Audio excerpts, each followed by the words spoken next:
Welcome back to the big board. I'll apologize in advance if I sound a little croaky. We're doing round two of whatever it is I have. It's very entertaining. But in front of us today, or this evening, we have a La Bataille de Auerstaedt, or Auerstaedt.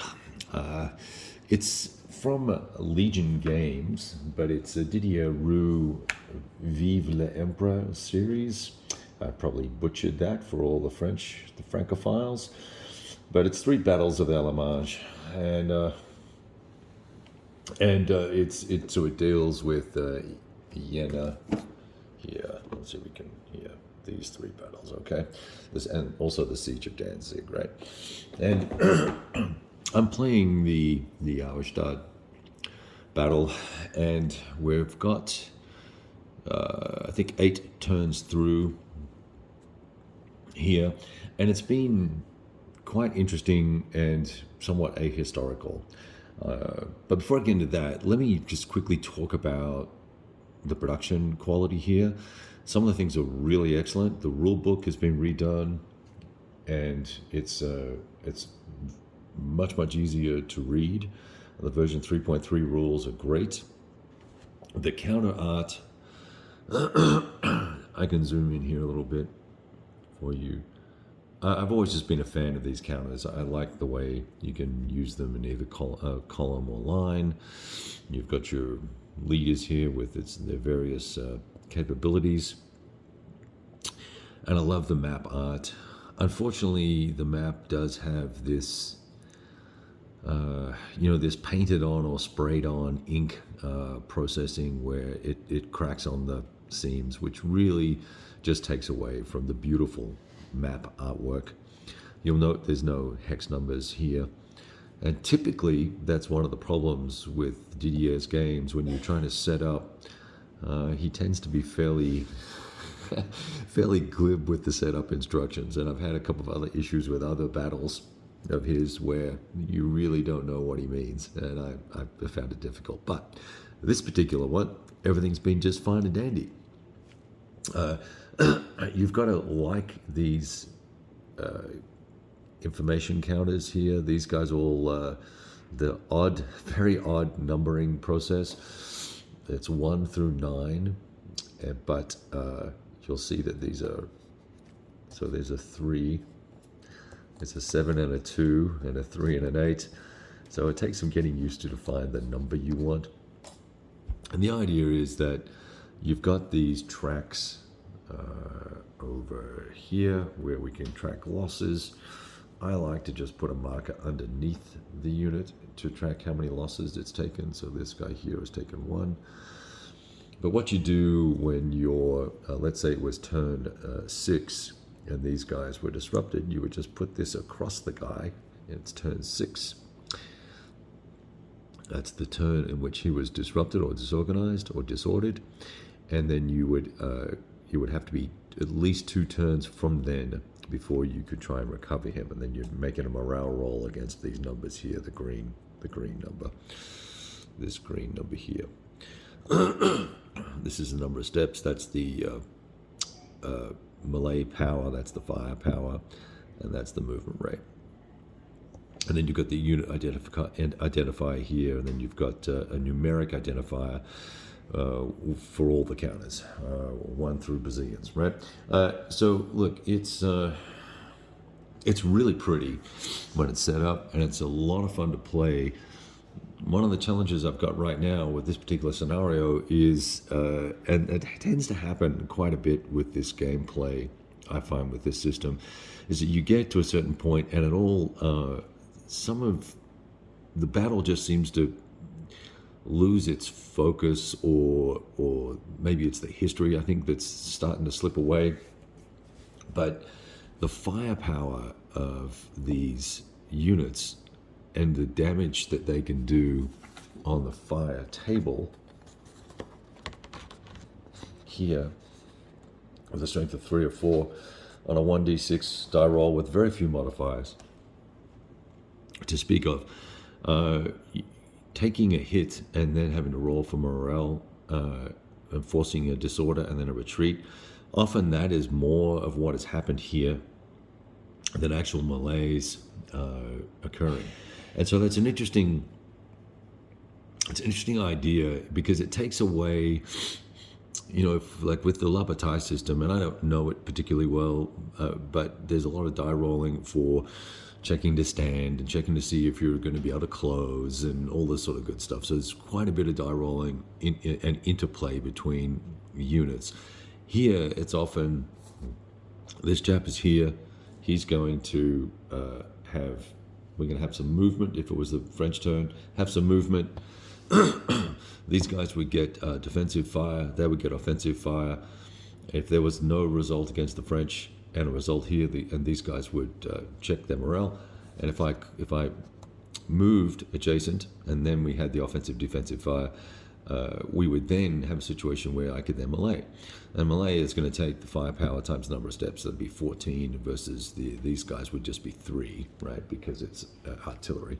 So not a good example, but here's another guy. He's got 10 here, 2 times 5 versus 2 times 7 is 14. So it's going to be a 1-to-1 attack. And there might be mods you can have for the leader or whatever the case might be. And then you're going to go over to this melee table. Let me see if I can scooch this over here. And you can see that often the results are reasonably spread, but those D results are going to give you a disorganized, and so you're going to need to retreat, do a morale check. And then there's 1-step losses and things like that, and then depending on the type, sometimes you might just get a morale check here, right? Or some of them here have just got a morale check. Yeah, here, like there's no loss, but take a morale check for the defender, not for the attacker, even at 1 to 2, right? So it's an interesting melee table, and I've just found it all gets a little bit the same and a little bit, I'm finding I'm shooting, everyone's retreating, and then the French are advancing, right? So historically what happened was the main battle occurred around this Hassenhausen town here, in this woods and village, and the Prussians came and attacked through the fog, and then the French counterattacked, pushed them back, and then the Prussians then ended up not trying to exit this way, but then retreated off the map, off up towards that spot, all the way up over there. So this is an exit option here for the Prussians. So now, as it stands at this very point in time, at almost midday, and the battle runs until I think 5 p.m. in half-hour turns, the Prussians have 6 victory points. The French have 31. Assuming they're going to take this town, they'll take this town this turn. But the Prussians can receive half a victory point for every step that exits up this direction, and if they get 50 steps off, well, then it doubles the value of those points. So it kind of raises a question here whether the Prussians just make a run for it, in which case they pretty much can, unless I, as the French player, sort of bum rush them here and try and make them, go cross country or whatever the case may be. So it's it's interesting, but this devolution of the combat, I guess the kinetics that are occurring are just getting a little monotonous. And I was actually chatting with a couple other guys who were mentioning the same thing. So I'm not sure if I'm doing something incorrect here and I'm missing something, but there's a whole level of command, a number of different levels of command that we can use. But given there's only 2 leaders here in the game, we're not going to get too fussed about written orders and things like that, because there's no one really to send them to.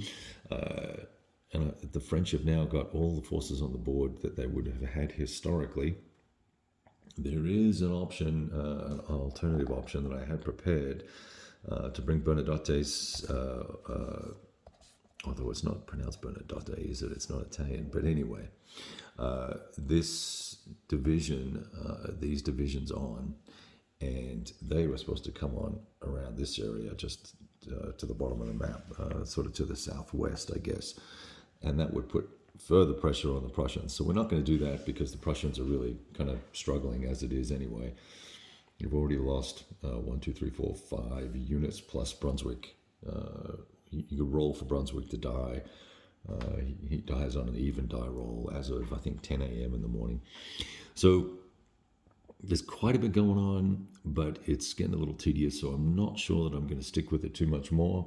Part of that might be the cold that I'm working on here, but the rest of it is really just this very deadly fire table that is really starting to irk me a little bit, given what we know from 1806 of how effective fire was. Now, are we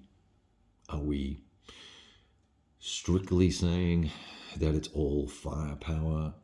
I don't think we are. I think what we're saying is that look, the combination of the firepower and the units closing in on you, you're failing your morale, you're failing your check to stand roll, and it's all bundled into this one result with a subsequent morale check.